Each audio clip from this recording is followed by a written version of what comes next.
പരിശുദ്ധാത്മാവേ, പരിശുദ്ധാത്മാവേ, ലോകത്തിന്മേൽ വിജയം നേടാൻ ധീരതയേകണമേ. കൈകൾ ഉയർത്തി കൈയടിക്കാം, ശക്തമായിട്ട് കൈയടിക്കാം. ഓ കർത്താവേ, ഈ ശുശ്രൂഷ സമയത്ത് ഞങ്ങളുടെ മേൽ അത്ഭുതകരമായ ദൈവശക്തി വെളിപ്പെടട്ടെ. പരിശുദ്ധാത്മാവ് ഇടപെടണമേ, അതിശക്തമായിട്ട് ഇടപെടണമേ.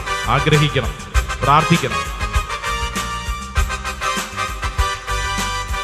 പ്രിയപ്പെട്ട ദൈവജനമേ, ഈ കാലഘട്ടത്തിൽ നമ്മൾ സ്വയം ചോദിക്കേണ്ട വളരെ മർമ്മപ്രധാനമായ ഒരു ചോദ്യമാണ് ഇന്ന് ദൈവവചനത്തിൻ്റെ വെളിച്ചത്തിൽ പരിശുദ്ധാത്മാവ് എന്നോടും നിന്നോടും ചോദിക്കുന്നത്.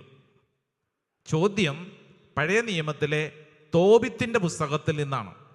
തോബിത്തിൻ്റെ പുസ്തകം 5-ാം അധ്യായം 19-ാം തിരുവചനം. ചോദ്യം ഇങ്ങനെയാണ്, വചനം ഇങ്ങനെയാണ്: കർത്താവ് തന്ന ജീവിത സൗകര്യങ്ങൾ കൊണ്ട് തൃപ്തിപ്പെട്ടുകൂടെ? കർത്താവ് തന്ന ജീവിത സൗകര്യങ്ങൾ കൊണ്ട് തൃപ്തിപ്പെട്ടുകൂടെ? നല്ല ചോദ്യം അല്ലേ? എൻ്റെ പ്രിയപ്പെട്ടവരെ, പരിശുദ്ധാത്മാവ് ദേ ഈ ശുശ്രൂഷ സമയത്ത് നമ്മൾ സ്വയം ചോദിക്കണമെന്ന് ആഗ്രഹിക്കുന്ന ഒരു മർമ്മപ്രധാനമായ ചോദ്യമാണ്. കർത്താവ് തന്ന ജീവിത സൗകര്യങ്ങൾ കൊണ്ട് തൃപ്തിപ്പെട്ടുകൂടെ? Book of Tobit chapter 5 verse 20. For the life that is given to us by the Lord is enough for us. അതായത് ദൈവം തന്ന ജീവിത സൗകര്യങ്ങൾ കൊണ്ട് സംതൃപ്തിയുണ്ടോ, തൃപ്തിയുണ്ടോ എന്നുള്ളതാണ് ചോദ്യം. ഹല്ലേലൂയ. ഈ ചോദ്യം ചോദിക്കുമ്പോൾ നമ്മൾ ശ്രദ്ധിക്കേണ്ട ഒരു കാര്യം, എനിക്കെല്ലാം ഉണ്ടോ എന്നല്ല. എനിക്ക് 2 നില വീടുണ്ടോ, കാറുണ്ടോ, ജോലിയുണ്ടോ, മക്കൾ കാനഡയിലും ജർമ്മനിയിലും എത്തിയോ, അതല്ല ചോദ്യം. അതല്ല ചോദ്യം. ചോദ്യം ഇതാണ്: നിനക്ക് തന്ന ജീവിത സൗകര്യങ്ങൾ കൊണ്ട്, അതാണ് നിനക്ക് ലഭിക്കപ്പെട്ടിരിക്കുന്ന, മറ്റൊരു വാക്കിൽ പറഞ്ഞാൽ അറ്റ് പ്രസന്റ്, ഇപ്പോൾ നീ ആയിരിക്കുന്ന അവസ്ഥയിൽ ആർ യു ഹാപ്പി? നിന്റെ ജീവിത അവസ്ഥയിൽ നീ ആരാണോ, നിനക്ക് സംതൃപ്തി ഉണ്ടോ എന്നുള്ളതാണ് ചോദ്യം. ഇപ്പം ഇവിടെ ഇരിക്കുന്ന അമ്മച്ചിയോട് ഈ ചോദ്യം ചോദിക്കുകയാണ്. അമ്മച്ചി ഒരു ഭാര്യയാണ്, ഒരു അമ്മയാണ്, കുടുംബിനിയാണ്. ദേ സംതൃപ്തി ഉണ്ടോ? ഭർത്താവാണ് അല്ലേ, അപ്പനാണ്, കുടുംബനാഥനാണ്. ചോദ്യം എന്നതാ? സംതൃപ്തി ഉണ്ടോ, തൃപ്തി ഉണ്ടോ? ഇത് കേൾക്കുന്നതേ മകനും മകളൊക്കെ പുറകെ ഇരിപ്പുണ്ടല്ലോ. ചോദ്യം, വീട്ടിലെ മകനാണല്ലോ, മകന് സംതൃപ്തി ഉണ്ടോ? ഇത് മകളോട് ചോദ്യം. മകളെ, നിനക്ക് സംതൃപ്തി ഉണ്ടോ, തൃപ്തി ഉണ്ടോ? ദേ ഇത് ചോദിക്കുന്ന ഒരു പുരോഹിതനായ ഞാൻ സ്വയം ചോദിക്കേണ്ട ചോദ്യം. ഒരു വൈദികനായിട്ട് ജീവിക്കുന്നുണ്ടല്ലോ, എനിക്ക് എൻ്റെ ഉള്ളിൽ സംതൃപ്തി ഉണ്ടോ, തൃപ്തി ഉണ്ടോ? തൃപ്തി ഇല്ലെങ്കിൽ എന്തു പറ്റും? എന്നിൽ തന്നെ തൃപ്തിയില്ലാത്ത ഒരു വൈദികനാണെങ്കിൽ എന്ത് സംഭവിക്കും? ഞാൻ ഒരു കലാപകാരിയായി മാറും. സത്യം അല്ലേ? ഞാൻ പ്രശ്നക്കാരനായി മാറും. ഇപ്പം ഈ ശുശ്രൂഷയിൽ പങ്കെടുക്കുന്ന ഓരോരുത്തരും ശ്രദ്ധിക്കണം. ഇവിടെ ഇരിക്കുന്നവർ മാത്രമല്ല, ഓൺലൈനിൽ പങ്കെടുക്കുന്നവരും. നീ ഇപ്പോൾ ആയിരിക്കുന്ന അവസ്ഥ അതെന്തു ആയിക്കൊള്ളട്ടെ, ഈ അവസ്ഥയിൽ നിൽക്കുമ്പോൾ സ്വയം ചോദിക്കേണ്ട മർമ്മപ്രധാനമായ ചോദ്യം, ഞാനിപ്പോൾ സംതൃപ്തനാണോ, സംതൃപ്തയാണോ? സംതൃപ്തരല്ലെങ്കിൽ സംഭവിക്കുന്ന കാര്യം, നമ്മൾ വലിയ പ്രശ്നക്കാരായി മാറും. അതൊരു കുടുംബത്തിൽ മാത്രമല്ല, അതൊരു കോൺവെന്റിൽ സിസ്റ്റേഴ്സിൻ്റെ ഇടയിൽ മാത്രമല്ല, വൈദികരുടെ ഇടയിൽ മാത്രമല്ല, ഈ ഭൂമിയിലെ മനുഷ്യന്റെ സ്വഭാവത്തിൽ എഴുതപ്പെട്ടിരിക്കുന്ന കാര്യം, സംതൃപ്തി ഇല്ലാത്തവർ അവർ പ്രശ്നക്കാരായി മാറും, കലാപം സൃഷ്ടിക്കും. Hallelujah, hallelujah. ഞാനിത് പറയുമ്പോൾ നിങ്ങൾ സ്വയം ചോദിക്കുന്നതോടൊപ്പം തന്നെ നമ്മുടെയൊക്കെ വീടിനെ കുറിച്ചൊന്ന് ചിന്തിച്ചേ. നമ്മുടെ വീട്ടിൽ ചിലരൊക്കെ പ്രശ്നക്കാരാണെന്നൊക്കെ നമ്മൾ ചിലപ്പോൾ മുദ്ര കുത്തിയിട്ടുണ്ടാവും ഇല്ലേ? ചില വീടുകളിലൊക്കെ ഞാൻ അങ്ങനെ കണ്ടിട്ടുണ്ട്. എൻ്റെ അച്ഛാ, ഞങ്ങളുടെ വീട്ടിലെ ധൂർത്തപുത്രൻ ദേ ഇതാണ്. അങ്ങനെ ഉണ്ടാവും. ചില വീടുകളിലൊക്കെ ചിലർ പറയും, ഇതാണ് ഞങ്ങളുടെ വീട്ടിലെ ധൂർത്തപുത്രൻ. എന്നിട്ട് അയാളെ ഇങ്ങനെ മുദ്ര കുത്തിയിരിക്കുക, ധൂർത്തപുത്രൻ, ഒന്നിനും കൊള്ളാത്തവൻ, ഇവൻ നശിപ്പിക്കുന്നവൻ അല്ലേ? നമ്മൾ ചിന്തിക്കേണ്ട കാര്യം എങ്ങനെ ആ വ്യക്തി അങ്ങനെയായി, എങ്ങനെ നമ്മുടെ വീട്ടിൽ താളം തെറ്റുന്നു, എങ്ങനെ നമ്മുടെ വ്യക്തിപരമായ ജീവിതത്തിൽ സ്വസ്ഥതയില്ലാണ്ടാവുന്നു. പ്രിയപ്പെട്ടവരെ, ഈ തൃപ്തി നഷ്ടപ്പെടുക എന്നുള്ളത് ഒരു തകർച്ചയുടെ ആരംഭമാണ്. വിശുദ്ധ ഗ്രന്ഥത്തിൻ്റെ ആരംഭ താളുകളിൽ ഈ വിഷയത്തെ കൃത്യമായി നമ്മുടെ മുമ്പിൽ പഠിപ്പിക്കുന്നുണ്ട്. ശ്രദ്ധ പറഞ്ഞ ഹല്ലേലൂയ, ഹല്ലേലൂയ, ഹല്ലേലൂയ. അപ്പൊ ചോദ്യം എന്താണ്? ഇന്ന് എനിക്ക് സംതൃപ്തി ഉണ്ടോ? Am I happy?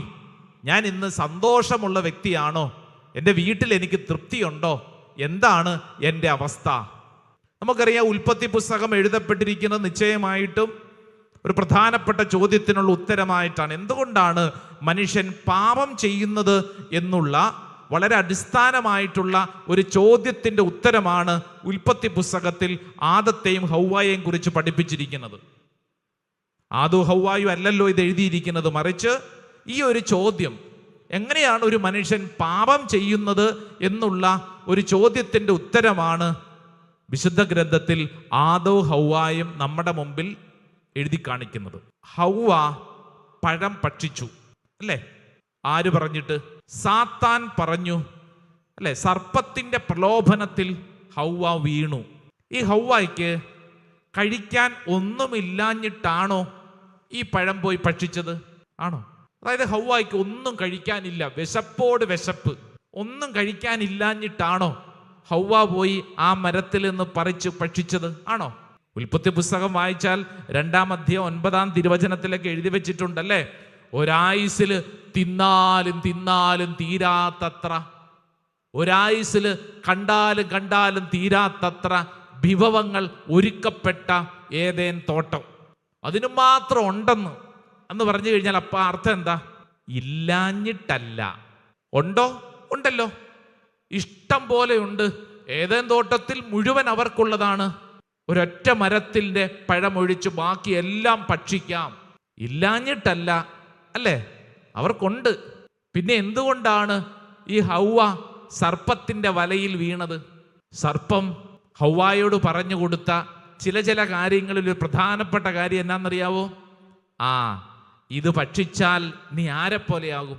ദൈവത്തെ പോലെയാകും എന്ന് പറഞ്ഞു കഴിഞ്ഞാൽ ഇപ്പോൾ ഉള്ള നിന്റെ അവസ്ഥയല്ല, നീ മറ്റൊരവസ്ഥയായിട്ട് മാറും. ഇതാരുടെ ഉള്ളിലോട്ട് ഇതങ്ങോട്ട് കയറി? ഹൗവായുടെ ഉള്ളിലോട്ട് കയറി. അതായത് തിന്നാനില്ലാഞ്ഞിട്ടല്ലെന്ന്, വിശന്നിട്ട് ഇനി ഒന്നും കഴിക്കാനില്ലാഞ്ഞിട്ട് ഗതികെട്ടിട്ടല്ലെന്ന്, എല്ലാം ഉള്ളപ്പോൾ തന്നെയാണ് ഹൗവ ഇപ്രകാരം ഒരു പ്രവൃത്തിയിലേക്ക് നോക്കുന്നത് എന്ന് പറഞ്ഞു കഴിഞ്ഞാൽ ഈ ഹൗവായുടെ ഉള്ളിൽ അതിമോഹം പ്രശ്നം പിടിച്ചൊരു കാര്യം അത്. അതായത് ഇത് പോരാ, ഞാൻ ഇപ്പോൾ ഉള്ളതല്ല, മറ്റൊന്നായിട്ട് മാറാനുള്ള അതിമോഹം കയറി. ഈ അതിമോഹം കയറി കഴിഞ്ഞാൽ പിന്നെ എന്ത് സംഭവിക്കുമെന്ന് അറിയണമെങ്കിൽ ബൈബിളിൽ യാക്കോബ് ശ്ലീഹ ഒരു കാര്യം പഠിപ്പിക്കും. യാക്കോബ് ശ്ലീഹായുടെ ലേഖനം 1-ാം അധ്യായം 15-ാം തിരുവചനം, ദുർമോഹം ഗർഭം ധരിച്ച് പാപത്തെ പ്രസവിക്കുന്നു, പാപം പൂർണ്ണ വളർച്ച പ്രാപിക്കുമ്പോൾ മരണത്തെ ജനിപ്പിക്കുന്നു. അതായത് ദുർമോഹം, അതിമോഹം, ഈ അതിമോഹം ഗർഭം ധരിച്ച് പാപത്തെ പ്രസവിക്കുന്നു, പാപം പൂർണ്ണ വളർച്ച പ്രാപിക്കുമ്പോൾ മരണത്തെ ജനിപ്പിക്കുന്നു. ഓരോ വ്യക്തിയും സ്വയം ചിന്തിക്കണം. പറഞ്ഞുകൊണ്ടിരിക്കുമ്പോൾ ഞാനെന്നൊരു വൈദികൻ ചിന്തിക്കണം, കേട്ടുകൊണ്ടിരിക്കുന്ന ഓരോ വ്യക്തിയും ചിന്തിക്കണം, നിന്റെ ഇപ്പോഴത്തെ അവസ്ഥ, തൃപ്തിയില്ലാത്തൊരവസ്ഥയ്ക്ക് കാരണമെന്ത്? എന്താണ് കാരണം? അത് ഉള്ളിൻ്റെ ഉള്ളിലുണ്ടെന്ന് അത് ചിന്തിക്കണം, അത് കണ്ടെത്തണം. യാക്കോബ് ശ്ലീഹായുടെ ലേഖനം 1-ാം അധ്യായം 14-ാം തിരുവചനം, ഇപ്പൊ നമ്മൾ 15-ആണ് വായിച്ചത്, അതിന് തൊട്ട് മുമ്പുള്ള വചനം 14-ാം തിരുവചനത്തിൽ നമ്മൾ ഇങ്ങനെ വായിക്കും, ഓരോരുത്തരും പരീക്ഷിക്കപ്പെടുന്നത് സ്വന്തം ദുർമോഹങ്ങളാൽ വശീകരിക്കപ്പെട്ട് കുടുക്കിലാകുമ്പോഴാണ്. ബൈബിളിൽ നമുക്കൊക്കെ വളരെ പരിചിതമായ ഒരു വ്യക്തിയാണ് ധൂർത്തപുത്രൻ. ധൂർത്തപുത്രൻ വീട്ടിൽ നിന്ന് ഇറങ്ങിപ്പോയത് വീട്ടിൽ ഒന്നും ഇല്ലാത്തത് കൊണ്ടാണോ? അല്ല, ഇല്ലാത്തവനല്ലല്ലോ, ഉള്ളവനാ. എൻ്റെ പ്രിയപ്പെട്ടവരെ, നമുക്കും ഇല്ലാഞ്ഞിട്ടല്ല, ഉണ്ട്. പക്ഷേ ഉണ്ടല്ലോ, നമ്മുടെ ഉള്ളിലേക്ക് ഒരു ദുർമോഹം ഇങ്ങനെ അങ്ങോട്ട് പ്രവേശിക്കും.